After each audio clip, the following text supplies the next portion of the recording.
Hello, everyone, and welcome to this episode of Sleep and Relax ASMR.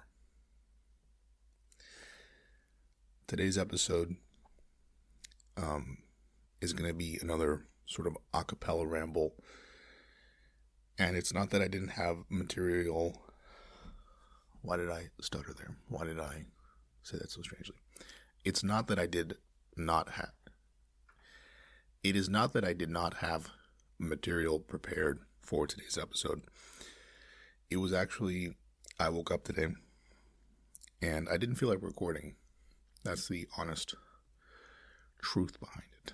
Kind of a redundant phrase, being an honest truth.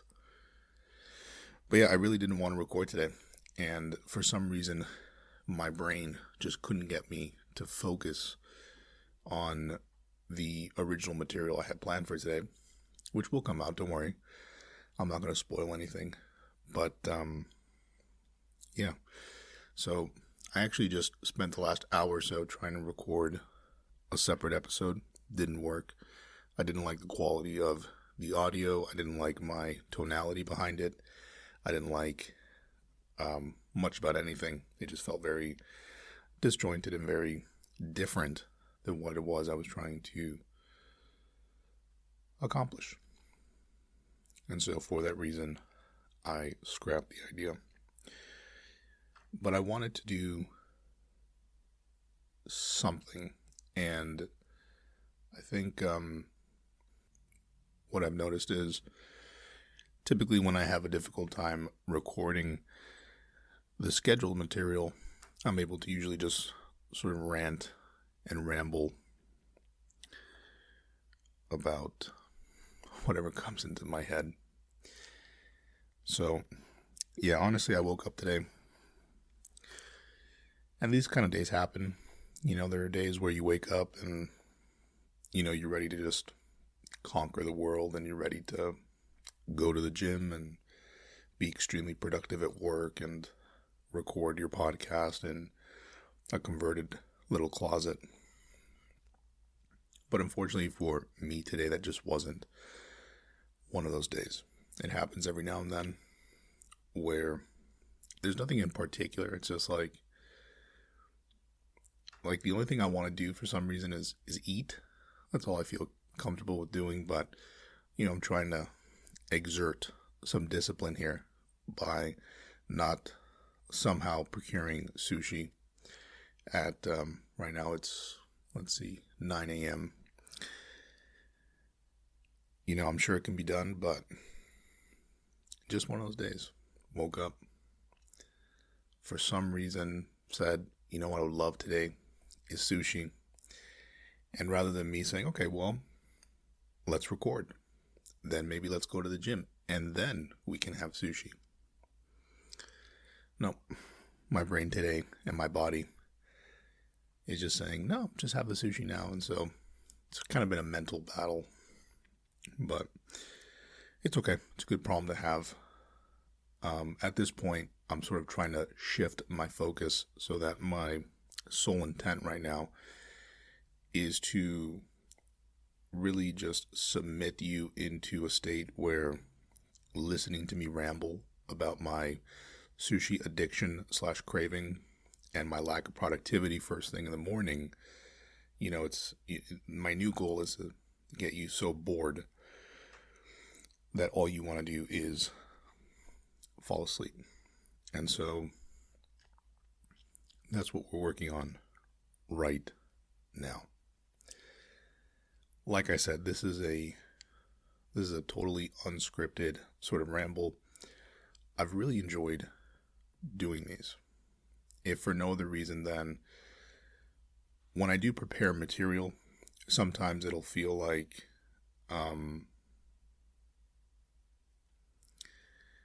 I'll have an idea behind it in terms of, you know, maybe I want to sort of change my pitch on it. Maybe I want to present it a sort of way. And I don't think I'm very good at that, to be frank, because I'll listen to my content afterwards in the review process, and maybe it's just I'm very critical with myself, but frankly, I don't necessarily feel like I have a huge range when it comes to the way I can present spoken content, to continue being honest with you guys. But when all else fails, when I feel like having sushi at 9 a.m., when I feel like the gym is the last place I want to be, and being in the recording studio / my closet, when those are the last places I want to be and what I want to do, sometimes you just need to buckle down and perform a ramble. So obviously I didn't come with notes, but here's some things that have been on my mind. I saw a few films recently. Figured I'd talk about at least a couple of them. The first film I saw was E.T. a couple weeks ago. Now, a confession. I have never seen E.T. from start to finish. And the reason why I had never seen E.T. from start to finish was because when I was younger, I found E.T. to be so creepy looking that I couldn't get myself to watch the movie. Now as an adult, there's still something kind of creepy looking about E.T., but, I've been able to, I guess, fight that fear or that disdain for the look of E.T. and watch the film. So, I did watch the movie, and I thought it was pretty good. I thought it held up okay. Obviously, there are plenty of things that, look sort of out of date. But in general, it's like a very 90s movie in the sense that I feel many 90s movies, they just set up they set up unrealistic scenarios for the punchline or for the reveal. Like, I think it was the main character, which I'm terrible with names, so I don't remember names of anyone there. I think the main character is like 8 years old, maybe 9 years old, and he's going outside in the middle of a backyard, which even that is ridiculous. It's like this family lived in the suburbs, and their backyard was like this infinite wasteland of just acreage to set up, the reveal of E.T. in the shed and all that. But it's just ridiculous. I mean, if you live in the suburbs in, I guess, California, wherever they were, in that type of community, I doubt that you have, this infinite land just like behind your yard. That's the way I remember it, at least. I did have a few drinks, so maybe I don't remember the story too well. In any case, yeah, so the main character goes out to the shed at like midnight, and these people don't have a single light on in their backyard. I don't know about you. My family growing up, typically, whether it be for security, whether it be for aesthetic, call it whatever you want, in our backyard and in our front yard, patio, whatever you want to call it, we always kept on at least one or two lights, not to blind the neighbors or keep them up, but just sort of for our own, safety, I guess, just in case. And meanwhile, this family in E.T., they just sort of leave absolutely no lights on. It's pitch black. And obviously they do it in the movie so that you get to the punchline, which is, this child being afraid of what's out in the darkness and then stumbling across E.T. But I can also tell you with quite a bit of certainty that when I was a child, number one, I was not stepping outside of my house with no lights on. Okay? Just like you, I'm sure just like you, even at 7, 8, there are plenty of things that I didn't feel comfortable doing. I barely felt comfortable getting out of my bed in the middle of the night to go to the bathroom for fear of the dark and all that. So the idea that a child is going to leave their home at midnight to search the bushes or the shed especially when they hear strange noises. I just don't buy it. And it happens today in movies still, of course, but I feel in particular in the 90s, the setup for some of these big reveals or scenes is just ridiculous. Like, think about Home Alone, right? Just think about how absurd the premise of Home Alone is, where first and foremost you have a traveling family. And I understand that in the movie there were, tons of children involved, and it was multiple families coming together and the whole thing. There is absolutely no way that a family traveling with children would leave the head count to one of the children to make sure that all the children are present in the group and then not double and triple check. It's absolutely impossible. Let's assume that somehow, the families, they were able to get to the airport and they left, little Macaulay Culkin, whatever his name is in the movie. Which I already forgot his name in the movie. What was it? Anyway, so let's say you leave Macaulay Culkin at home. It's fine. Okay, I guess mistakes happen. That's happened, I'm sure, many times. But then to physically get to the airport, to check in, and then to get on a flight, and once you're on the flight, realize at that point that you're missing a child, Look, I know it's a movie, so I don't want you to unsubscribe, and I don't want you to stop listening just because you feel like I'm criticizing movies. I understand. There are plenty of things. Harry Potter is a wizard. That doesn't happen in the real world. Jurassic Park or Jurassic World. There's plenty of, crazy premises for movies. I guess my criticism, like I said, of 90s movies is, and maybe I'm wrong, I'm happy to have a discussion, not a debate about it, because I certainly don't know anything about movies, clearly. In my opinion, in the 90s, it just seemed like the setup or the premises relied on really inconceivable or really heavy-handed assumptions. And again, for me, a heavy-handed assumption or a heavy-handed premise to sort of set up Home Alone is that a family would actually travel to the airport without their child and take a flight without their child, even in the midst of the chaos of having multiple families come together. And again, I know it's a movie, but that's what I'm saying about 90s movies. Taking it a step further, then the fact that the child doesn't panic. Like I said, I don't know about you guys.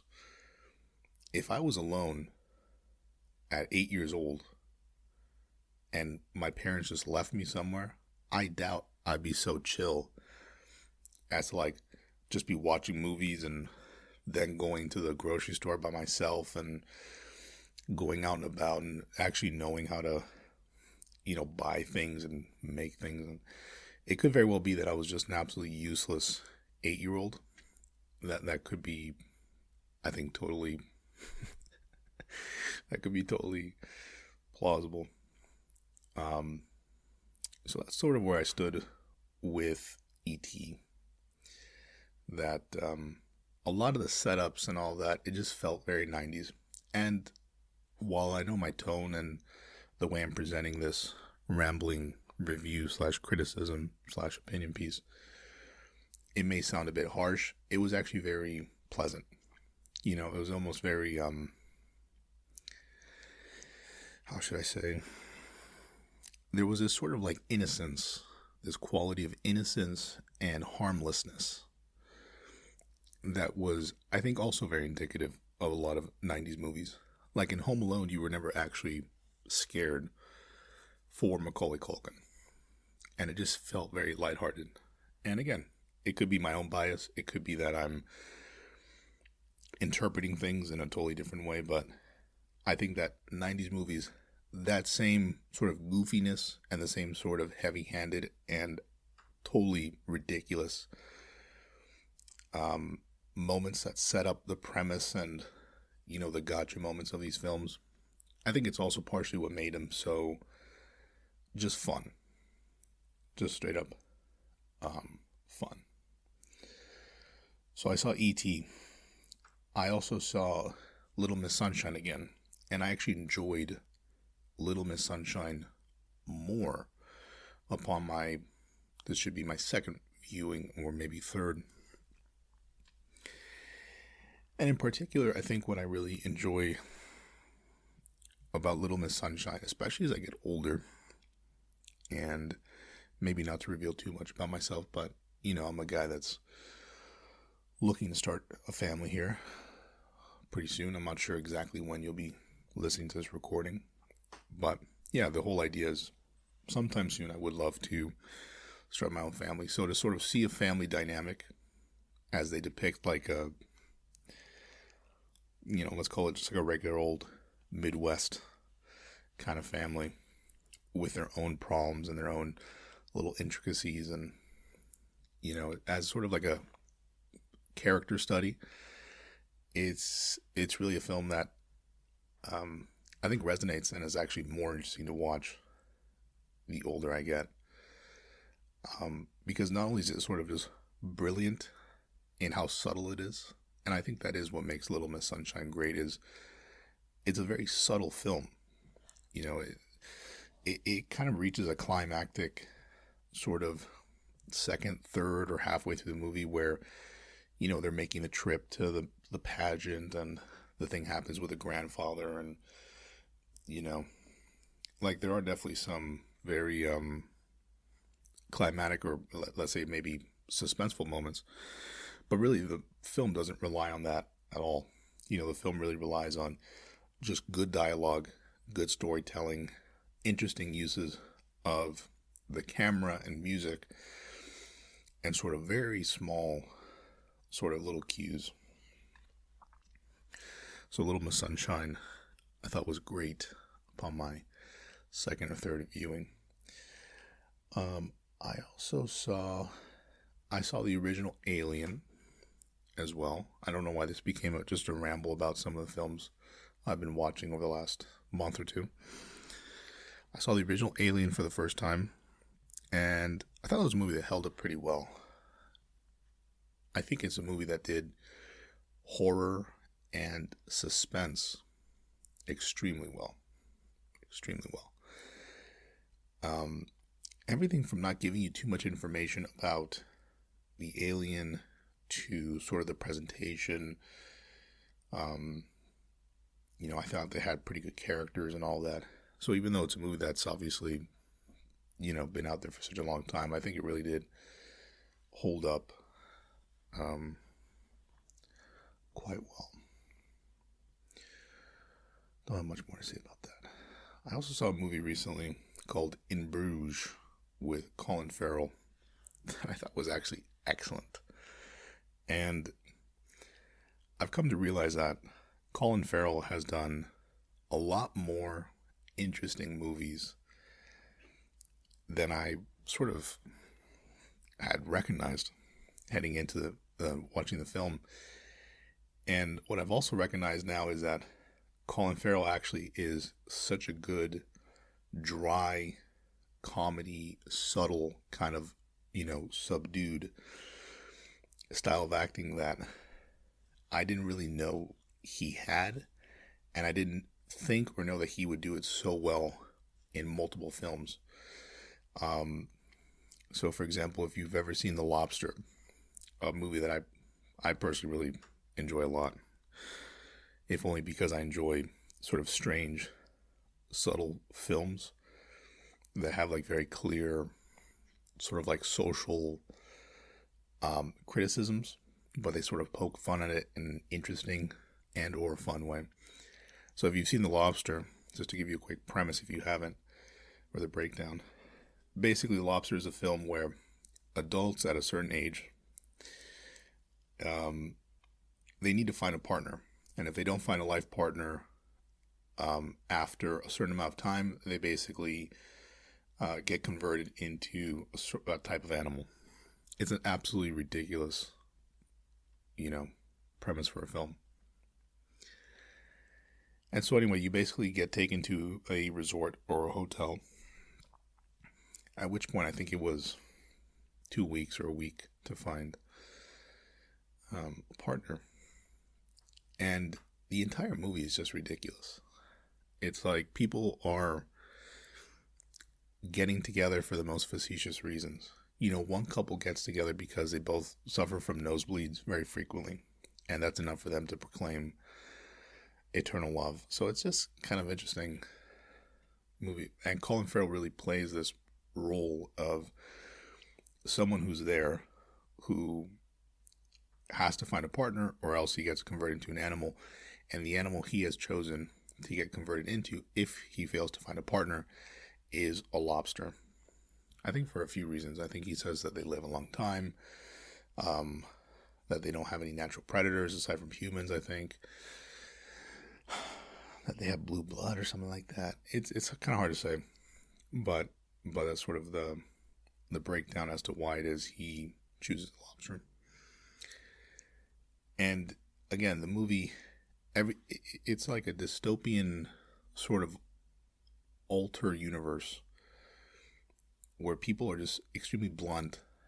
They don't make real connections.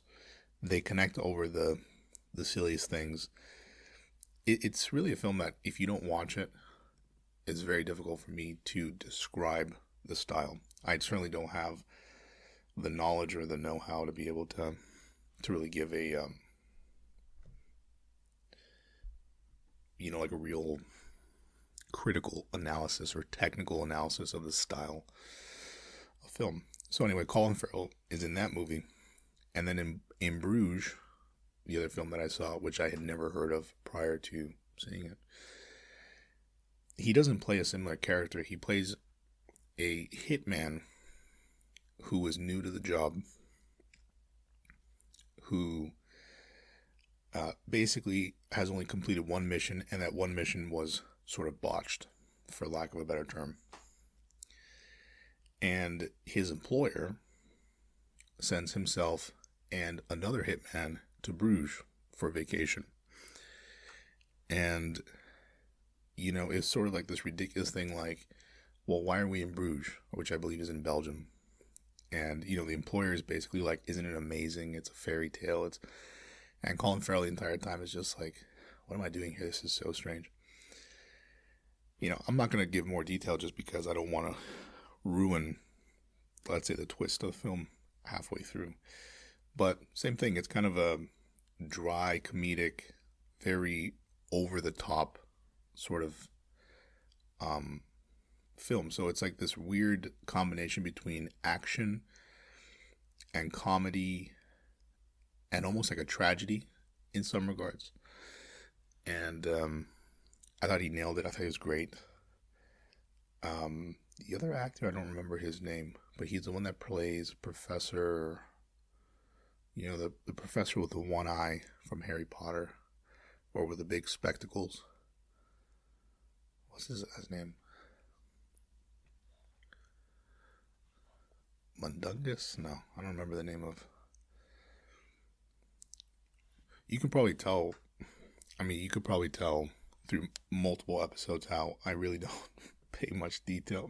I don't pay much attention to details for a lot of these things. Like I told someone the other day that I'm not going to say which one it is because I don't want to ostracize myself and I don't want to alienate myself even further from listeners. But among the films that I've been seeing recently were the entire collection of a film franchise. So, obviously you have multiple big time movie franchises that have 2, 3 plus installments. And I'm not going to say which one this was. Anyway, I watched the entire, let's say installment of this particular film franchise, and I just didn't like it. I just didn't think it was that interesting. I didn't think it was that exciting. I didn't think it was that fun to watch. And I was speaking to someone the other day who was talking about this film franchise, and I sort of just told him very bluntly, like, that I didn't really enjoy the franchise. I didn't really enjoy any of the movies too much. Certainly some were better than others, but I wasn't a fan. And this person who I had just met that same day, who was a friend of a friend, so obviously, they didn't feel the need to hold back. I mean, they basically insulted me without really insulting me. They're just kind of making like remarks about like, how could you not like it? I just met you, but I can tell that you're not a very smart guy. Your taste in film is absolutely garbage if you don't like that franchise. Like, pretty heated about it, actually. And I didn't get mad at her because I probably feel like many people are like this. And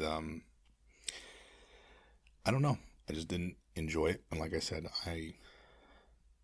I'm not going to reveal which franchise it was because I don't want to risk you hating me, and I don't want to risk telling you which one it is, you getting so upset, and you just sort of levitating yourself or just pulling yourself out of your relaxed, hopefully, or even nap or sleep mode, just to sort of listen to the rest of the episode so you can hate listen. That concept of hate watching and hate listening, it's one of those concepts I never quite understood. Like, if you really hate listening to someone or watching someone because you despise their content or their opinions, then why do you watch? Like, that just can't be good for yourself. Like, every now and then I'll get emails or even reviews of people that say like, I hate your work. I hate, it doesn't really bother me too much. What actually bothers me is there are plenty of things that personally I don't like or I don't relate to, but to sort of go out of my way to leave a negative comment is not necessarily something that, like, it just doesn't feel very useful, let's say. A product is different, right? Because a product is, hey, this is my personal experience with this product. You're going to receive the same product. Maybe you want to consider something else. But with something like art or entertainment, this podcast, hopefully for you, it works well. But some people really dislike this very casual, free-flowing conversation, basically. And, my podcast is branded as ASMR, and I think I do a lot of ASMR, what people would think of as ASMR specific content. But in reality, a lot of it, in my opinion, is I'm just trying to create an environment where listeners know, that I'm going to be very relaxed. There aren't going to be any loud noises, just a regular conversation sometimes, or regular monologue that can sort of just drone and ramble on. And a lot of people enjoy that.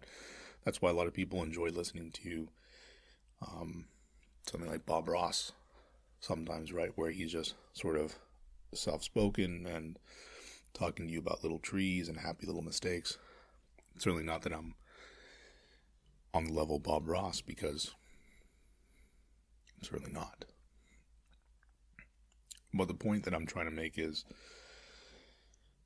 hate watching or hate consuming content. I just think it's a terrible idea. And I've never quite understood it. What else have I watched recently? I watched...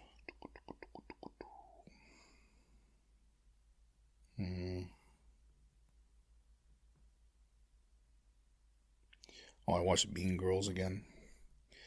Mean Girls, just an absolute cult classic. Like, Mean Girls is one of those movies where I can't relate to the high school drama because my high school wasn't anything like in the film, and I'm also not, female, so I can't really relate to sort of the drama going on. But it's just such a great, I don't know, Mean Girls is just like the ultimate, just like, let's just watch something kind of silly, something from the past, and have some popcorn and then, just do it. Saw The Dark Knight again. Always, that's a classic. So now you know the Batman franchise is not the franchise or trilogy that I berated against.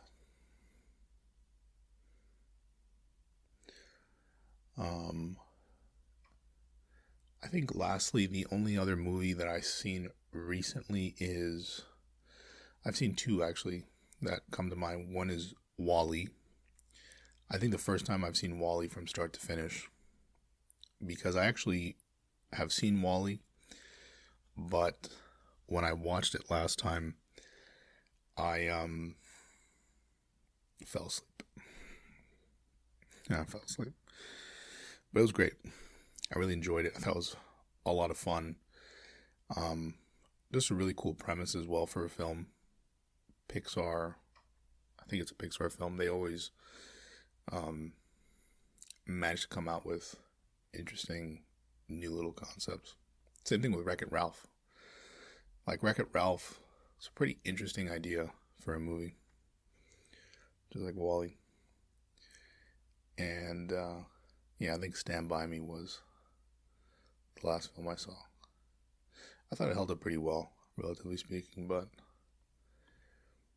I've just definitely, like, every sort of decade comes with its own storytelling method.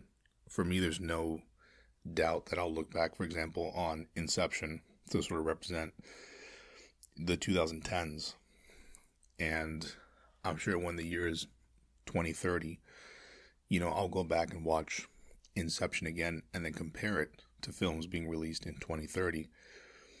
And I'll feel very, like there definitely will be a sort of tonality shift and sort of how films are portrayed. That's probably why I think 2001 A Space Odyssey has probably held up so well, is because I actually think 2001 in many ways looks like a film in terms of the way the story's presented that's like from the 2010s. And it's hard for me exactly to describe what I mean by that, but I think it's almost like, I think older films, they just tend to like beat you over the head with information, and they just make it very clear and obvious what it is that's happening. Whereas if you look at Inception tells you what's happening, but there's a lot of room for interpretation. There's a lot of room where you kind of have to fill in the gaps, And again, maybe I'm just giving too much credit to the 2010s. Maybe I'm just totally discrediting. Again, I'm sure I'm wrong about just about all this. But I think 2001 is a good example. The only thing I really disliked about 2001 A Space Odyssey was how when Hal, and this is a spoiler alert, but the movie's been out for like 30, 40, 50 years, something like that.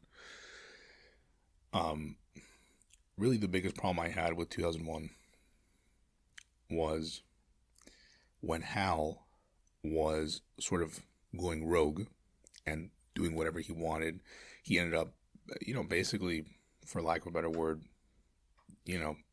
murdering, the other space crew members. And I just wish in the film the protagonist would have been a bit more emotive. I wish he would have been a bit more,